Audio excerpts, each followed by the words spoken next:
Opa, aqui é o Bigunas e nesse vídeo eu quero mostrar pra você como eu costumo afiar as minhas brocas. Solta a vinheta!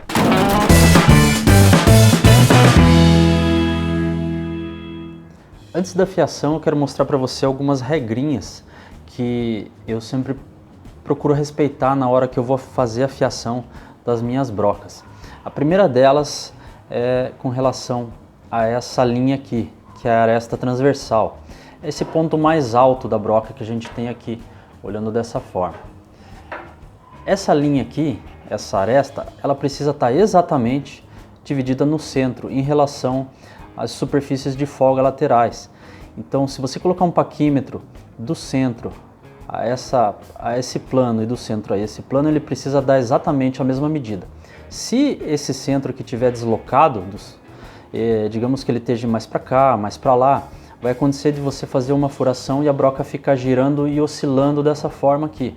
O que vai acontecer é que essa furação, se chegar a furar e não quebrar a broca, ela vai fazer um furo maior do que o diâmetro da broca. Porque a gente tem na lateral essa guia, né? E essa guia tem uma aresta de corte também. Então essa guia vai trabalhar oscilando e arrancando o material das laterais do furo. Então esse furo vai ficar mais largo que o diâmetro da broca em alguns décimos. Então, primeira regra, aresta central bem divididinha no centro. Segundo ponto que a gente precisa respeitar na hora da fiação é o ângulo de incidência, né? A gente tem esse ângulo aqui, a broca no esquadro ela estaria assim. Você percebe que essa ponta aqui, que é a ponta da aresta de corte, ela precisa estar mais alta do que essa parte final aqui dessa superfície de folga, né? Então, essa ponta sempre vai ser mais alta do que essa parte final aqui. Digamos que se essa ponta esteja mais alta, se esse ângulo de incidência, ao invés de estar assim, para cima, ele estiver para baixo, né, ou até mesmo reto, vai acontecer que você, na hora de fazer uma furação, essa broca ela não vai cortar. Ela vai ficar girando, vai ficar patinando, vai superaquecer, vai acabar azulando a ponta, vai destemperar e você vai acabar tendo que cortar essa ponta fora e refazer toda essa angulação, todo esse trabalho aqui para recuperar a broca. Além desse ângulo de incidência, nós precisamos também respeitar a mesma medida, né? Então você vê que essa ponta da aresta de corte ela está mais alta, né? E ela precisa estar exatamente na mesma angulação do outro lado também, né? Ou seja, com a mesma altura. Se de um lado tiver um ângulo mais ascendente, do outro mais descendente, vai acontecer que você vai cortar, essa broca ela vai cortar com um lado só, com uma ponta só. Ela pode até cortar aqui mais no centro, arrancar material, mas na ponta ela não vai pegar, se esse lado estiver mais baixo. E daí é o que acontece quando você faz uma furação, sai aquele cavaco picado, ou até sai aquele cavaco em espiral, só que sai de um lado só, né? Então o risco de prender a broca e dessa broca quebrar, até partir aqui a aresta de corte é bem maior se tiver um lado mais alto do que o outro. Com relação à angulação, esse ângulo de incidência nós temos aqui por padrão, né, de 9 a 15 graus, dependendo do material que a gente vai cortar, né? Eu deixei aqui bem alto para ser bem visível essa diferença de altura da ponta para a parte de trás. Geralmente eu deixo mais baixo isso daqui, porque a gente fura materiais às vezes um pouco mais duros e essa ponta muito levantada ela faz com que a broca prenda na hora da saída, no final do furo. Então geralmente eu deixo bem mais baixo essa angulação aqui, né? Esse ângulo aqui ele é tirado em relação à parte de cima aqui, tá?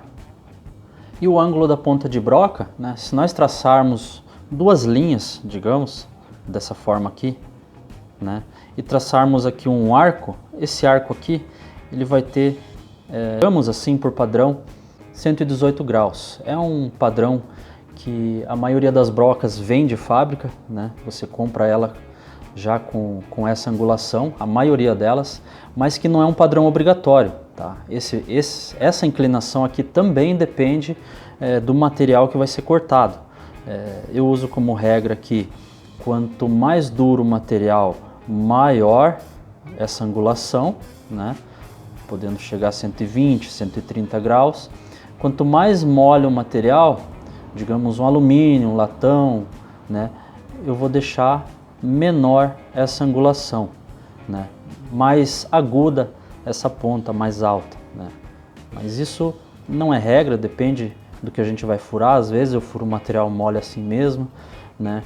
Então eu uso esse padrão aqui, mais ou menos 130 graus, só para você ter como referência. Como a fiação que eu faço é manualmente, o que eu vou precisar? Um esmeril, qualquer potência, né? Um rebolo, né? Esse rebolo aqui é um A36, e aqui eu tenho um rebolo A60, que é uma pedra um pouco mais fina, para dar aquele último acabamento, caso seja necessário. Olha só, muito importante, antes da fiação, que essa face do rebolo esteja bem alinhada, né? Ela esteja bem alinhadinha, sem sulcos no meio, sem ter os cantos aqui arredondados, né? Principalmente para uma broca maior, você precisa de uma área plana, né? Se esse disco aqui, no caso, ele está bem plano, porque ele é um disco novo. Há casos, dependendo da marca do disco novo que você coloca, que você tem que aplanar, tá? Ele fica todo oscilando, todo torto, né? Esses discos aqui, como são da Norton, são de excelente qualidade. Eles já vêm bem alinhadinho, não precisa de nada disso, né? Então, no caso, se você tiver um disco que precise dar uma alinhada, você vai precisar de um bastão dressador, tá? Você vai ligar o esmeril e vai fazer o alinhamento. Você vai passar aqui e você vai modelar a frente do rebolo aqui, a face do rebolo. Vai deixar ele bem alinhadinho, bem plano, tá?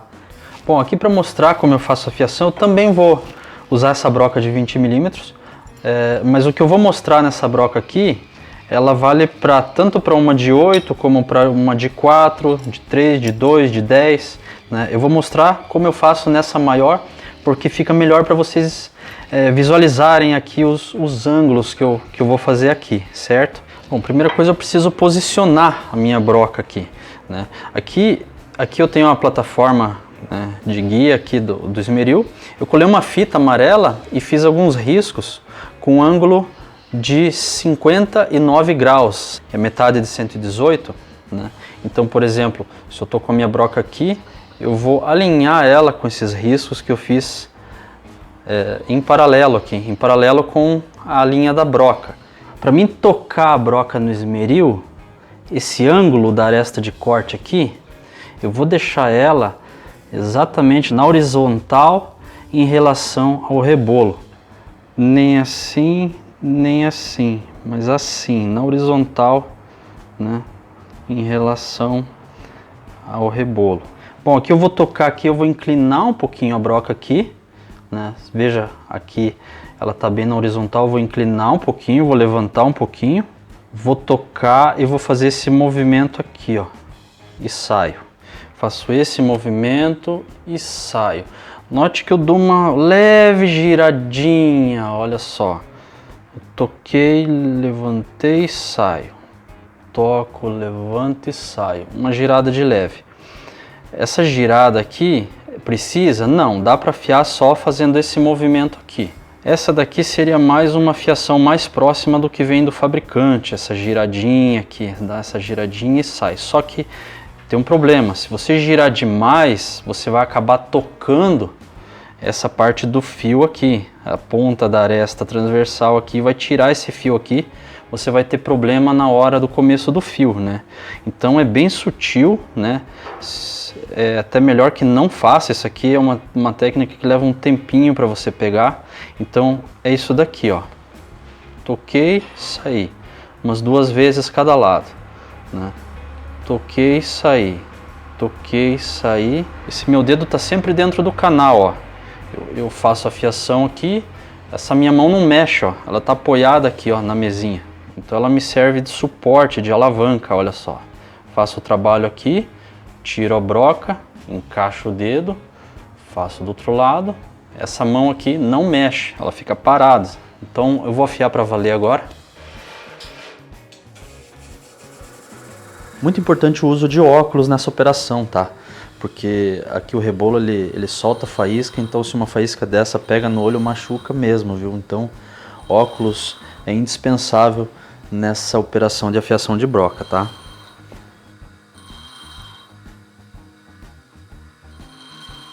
Bom, muito importante manter a broca sempre resfriada, nunca deixar ela azular. Se ela azular, você vai comprometer a têmpera do fio da broca e ela vai acabar perdendo o fio muito rápido. É aquele caso que você está furando e você tem que afiar várias vezes porque ela não dá conta. Então tem que sempre manter ela resfriada em água e nunca deixar ela azular. Muito importante. Uma outra coisinha que eu faço nas brocas, principalmente as brocas quando quebram, a gente recupera, ela fica mais curta, é diminuir o comprimento dessa aresta transversal, retirando o material desse canal de saída.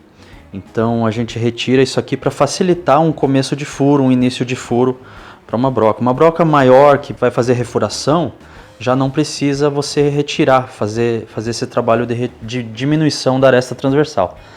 Então eu vou mostrar para você nessa broca maior como eu faço, que vale para uma broca menor também. No caso, uma broca que você vai passar direto, aí, uma 10, uma 8, uma 6. Bom, para fazer esse encaixe eu vou usar o cantinho aqui do rebolo. Vou assassinar o cantinho do meu rebolo, né? Mas esse rebolo é muito bom, ele não gasta tão fácil, então não tem problema. Eu vou posicionar a broca dessa forma aqui, ó, né? Só para vocês verem, eu estou mostrando ela aqui, ó. Essa linha de aresta, eu vou posicionar ela praticamente na lateral do rebolo. Só que eu tenho que cuidar para não tocar ela na lateral do rebolo, porque senão eu vou tirar a fiação dela aqui, né? Então o que eu faço? Ela tá aqui, né? Ela tá em linha com a lateral do rebolo lá, né? Eu vou girar um pouquinho aqui, ó, né? Tá na mesma linha, girei aqui um pouquinho e vou levar ela aqui, ó, aqui bem de pertinho para você entender, né? Eu não posso tocar aqui, ó, né, na lateral do rebolo, ó. Eu tô com o rebolo solto na minha mão aqui, só para você entender. Eu vou abrir um pouquinho, vou tocar aqui, ó, respeitando a linha e vou fazer esse movimento aqui de saída, né? Vou sair, vou pegar até aqui, ó, né? Ó, note que eu dei uma girada, não posso pegar lá, ó. Então eu toquei aqui, eu saio assim, dessa forma aqui, sem tocar a ponta aqui na lateral, ó, senão eu acabo com o fio da minha broca. Então toquei aqui e saí. Vou fazer isso até chegar quase perto do meio ali.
Fiz um pequeno teste com a broca. Como eu mencionei, eu nunca faço um furo direto com uma broca 20, eu passo uma menor antes. Vocês viram até que teve um material aqui que azulou. Olha só, esse material aqui azulou porque houve um superaquecimento, né? Essa broca aqui ela precisaria trabalhar com uma rotação bem mais baixa do que ela trabalhou aqui, por volta aí de 400 a 500 RPM, aqui está com umas 600. Né? Então nesse caso aqui tem que resfriar, tá? Tem que resfriar com água ou qualquer outro produto, né? Eu usaria água aqui, é o que eu costumo usar nas minhas furações assim com brocas maiores. Eu quis passar seco aqui para fazer um teste de broca mesmo. Vocês viram que ela furou sozinha, sem nenhuma furação anterior. Teve um bom começo também. A gente diminuiu a aresta central ali, ficou sensacional o fio. A única coisa é que para uma furação desse tipo aqui, Aliás, esse é um vídeo para uma outra ocasião, dicas sobre furação, como você não queimar a broca, como você não queimar o material que você está furando e você afiar a broca que ela esteja compatível com a dureza do aço que você esteja furando, para você não ter problema de a broca tá prendendo, tá quebrando, tá queimando, tá perdendo fio. É uma série de problemas que na maioria das vezes é questão da afiação e também da rotação ser compatível com a broca que você está usando, ok? Olha só pessoal, eu sei que vocês vão me perguntar sobre a afiação de broca de vidia. Eu raramente uso brocas de vidia, tá? Como essa para furar concreto, essa daqui para fazer encaixe de dobradiça de móveis, né? Essa daqui para fazer encaixe de travamento de móveis também. Eu tenho essas brocas porque eu já fui marceneiro, eu já tive marcenaria, então eu tenho elas guardadas, nunca afiei, usei pouco, né? Essa daqui quando eu preciso algum reparo de pedreiro e tal, né? Fixar alguma coisa no concreto, né? A fiação para esse metal duro, essa vidia que tem na ponta, não é indicado esse rebolo que eu usei na fiação da broca de aço rápido, tá? Ele é um disco verde, um disco especial próprio para vidia. É esse disco aqui, tá? Você vê aqui a fiação para vidia, né? Ele é próprio para o material duro e ele também não é adequado para as brocas de aço rápido. Cada aço precisa de um rebolo diferente. Bom, o processo é esse. Né? Não é nada simples, requer um pouco de treino, um pouco de prática, leva muito tempo. Se eu disser que é fácil, eu vou estar mentindo, porque muitas vezes até eu erro, eu vou lá, afio, não fica bom, eu tenho que voltar para o esmeril, afiar, né? Achar o ângulo certo para o material que eu estou furando. Então é uma questão de prática, você praticar bastante, pega uma broca nova, observa como ela vem de fábrica, né? Faz os testes, dá uma olhadinha, fura um material duro, um material mole e vai tirando as suas próprias conclusões. Se esse vídeo foi útil para você, deixa um like aqui para mim, para ajudar a gente aqui no canal. Se inscreve se ainda não for inscrito e comenta aqui embaixo qual vídeo de dicas aí que você quer que a gente possa estar gravando aí para mostrar um pouquinho do nosso dia a dia, um pouquinho dos macetes que a gente vai aprendendo ao longo do tempo. Não só na cutelaria, mas também na metalmecânica, serralheria, dicas em geral aí que eu possa estar aí de alguma maneira agregando valor aí à oficina de vocês. Eu tô me enrolando. Você falou aí umas 8 vezes. Agora a mãe chegou. Tá, eu vou apagar tudo isso aqui e vou começar de novo. Talvez eu use. Talvez eu use. Vou fazer mais uma vez então. Fala pra mãe dar um time aí. Se esse vídeo foi útil pra você...